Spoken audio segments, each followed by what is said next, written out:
السلام علیکم health and fitness کے پیارے دوستوں، ایک دفعہ پھر ایک نئی ہیلتھ ایک نئی بینیفٹ کے ساتھ آپ کی خدمت میں حاضر ہے۔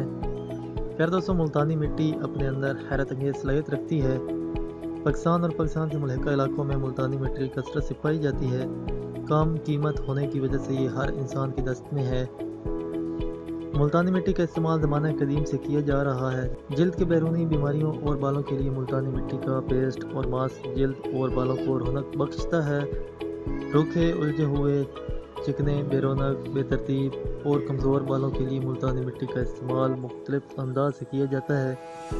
ملتانی مٹی میں کچھ اور اجزاء شامل کر کے بالوں کی پریشانی سے نجات حاصل کی جا سکتی ہے۔ چکنے بالوں کے لیے ملتانی مٹی کا استعمال کچھ اس طرح کریں کہ بالوں کو چکناہٹ سے پاک کرنے کے لیے ملتانی مٹی میں ایک گلاب شامل کر کے اچھی طرح گھول لیں۔ اس میں لیموں کا عرق شامل کر لیں۔ کچھ دیر اس کو رکھا رہنے دیں اور پھر اس کو اچھی طرح مکس کر لیں۔ پھر اس کو بالوں میں کنگھے کی مدد سے لگائیں۔ لگانے کے بعد کچھ دیر بالوں کو خشک ہونے دیں۔ اس کے بعد بالوں کو نیم گرم پانی سے دھو لیں۔ بال نرم و ملائم ہو جائیں گے۔ پیاروں سے خشک بالوں کے لیے ملتانی مٹی کا استعمال کچھ اس انداز سے کریں کہ خشک بالوں سے نجات حاصل کرنے کے لیے ملتانی مٹی بالوں میں لگانے سے 15 منٹ پہلے ناریل کا تیل بالوں میں اچھی طرح لگا لیں۔ کچھ دیر لگا رہنے دیں، پھر بال زیادہ پانی سے اچھی طرح دھو لیں۔ بالوں میں قدرتی چمک پیدا ہو جائے گی۔ روکھے بالوں کے لیے ملتانی مٹی کا استعمال کچھ اس انداز سے کریں کہ ملتانی مٹی سے بالوں کا روکھا پن ختم ہو جاتا ہے اور بال سلجھے سلجھے نظر آتے ہیں۔ ملتانی مٹی بالوں کے لیے کسی کنڈیشنر سے کم نہیں۔ ملتانی مٹی کو چھاچھ یا دہی میں مکس کر بالوں میں لگائیں۔ کچھ دیر بعد سر اچھی طرح دھو لیں۔ روکھا پن انشاءاللہ ختم ہو جائے گا۔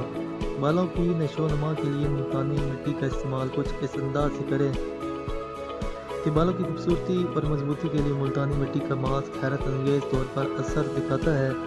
ایک کپ ملتانی مٹی میں مناسب مقدار میں پانی ملا کر حسب ضرورت پیسٹ تیار کر لیں اور پھر اس کو بالوں میں مہندی کی طرح لگا دیں۔ کم سے کم 1 گھنٹے تک لگا رہنے دیں، پھر دھو لیں۔ بال گھنے اور مضبوط ہو جائیں گے۔ بالوں کو سیدھا کرنے کے لیے ملتانی مٹی کا استعمال کچھ اس انداز سے کریں کہ 1 کپ ملتانی مٹی میں 5 چمچ چاول کا آٹا، 1 عدد انڈے کی سفیدی اور پانی شامل کر کے اس کا پیسٹ بنا لیں۔ 1 دن قبل بالوں میں تیل لگا کر رکھیں اور ساری رات لگا رہنے دیں۔ دوسرے دن صبح سر میں تیار کیا گیا پیسٹ لگائیں اور موٹے کنگھے کی مدد سے بالوں کو سیدھا کریں۔ کچھ دیر بعد بالوں کو دھو لیں اور بوتل میں دودھ کا عصیر تیار کر کے بالوں میں اسپرے کریں۔ بال سیدھے اور لمبے اور سیاہ ہو جائیں گے۔ پیارے دوستوں، یہ کچھ ہیلتھ ٹپس تھیں ملتانی مٹی کو سر میں استعمال کرنے کی۔ امید کرتا ہوں آپ کو پسند آئی ہوگی۔ پیارے دوستوں، ہمارے چینل وہ ہیلتھ اینڈ فٹنس کو بھی ضرور سبسکرائب کریں اور بیل آئیکن کے بٹن پر کلک کر کے نوٹیفیکیشن کو آن کر لیں تاکہ ہماری ہر آنے والی نئی ویڈیو اب تک بر وقت پہنچ سکے۔ انشاءاللہ دن کے لیے تو ایک نئی ہیلتھ ایک نئی بینیفٹ کے ساتھ آپ کی خدمت میں حاضر ہوں گے۔ تب تک کے لیے اللہ حافظ، جزاک اللہ۔